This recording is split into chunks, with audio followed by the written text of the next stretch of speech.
Last week it was reported that HMCS Max Breres was sitting in the U.S. Navy's Pearl Harbour dockyard and awaiting repairs after experiencing flooding while at sea. The story broke when crew members of HMCS Max Breres contacted Ottawa Citizen reporter David Pugliese to tell him they were temporarily stranded in Hawaii. While I can think of few better places for Canadian sailors to find themselves beached, this incident is yet another embarrassment for the Royal Canadian Navy. It is time to target just what the heck is wrong with Canada's warships. HMCS Max Breres is an Arctic and offshore patrol ship known as an AOPS, and at less than 2 years in service, it is practically brand new. The vessel was part of Canada's contribution to the US-led RIMPAC 2024, a multinational naval exercise involving warships and aircraft from over 40 countries.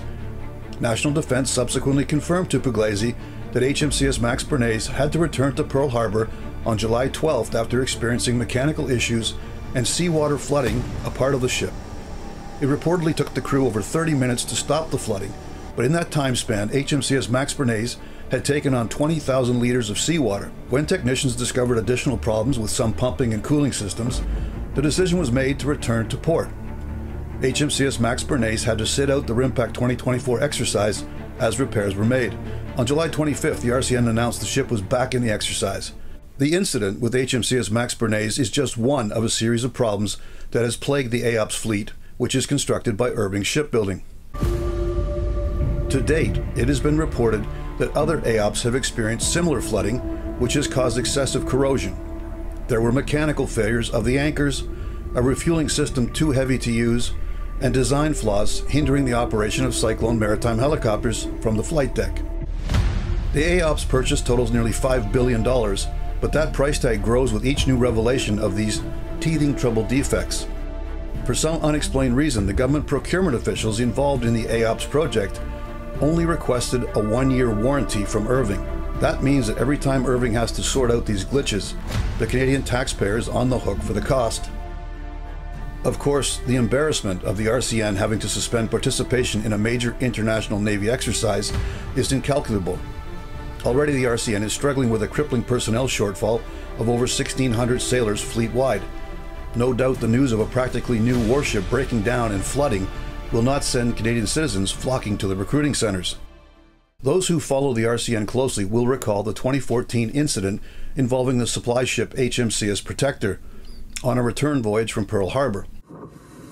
In heavy seas, HMCS Protector experienced a catastrophic engine fire. We had a major main space fire on a tanker in the middle of the ocean, in the middle of the night, with no electricity. It took the crew over 11 hours to extinguish the blaze, but by then the ship was without power and wallowing in 3 to 4 meter swells. The 279 crew members showed impressive innovation as they jerry-rigged generators from items contained in the supply ship's cargo hold. At the time of the fire, HMCS Protector was 46 years old, making her older than the captain and the crew. It would prove to be her final voyage, but she was not officially scheduled for decommissioning until 2017.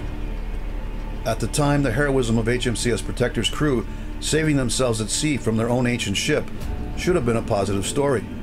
But that tale could not be told without some measure of blame being assigned to the successive governments that had failed to build replacement supply ships. The current saga of HMCS Max Breres crapping out in Hawaii will be even tougher to spin. These AOPS are the future of Canada's maritime defenses. It will be even tougher to recruit and retain sailors based on the AOPS performance to date. This has been On Target. I'm Scott Taylor.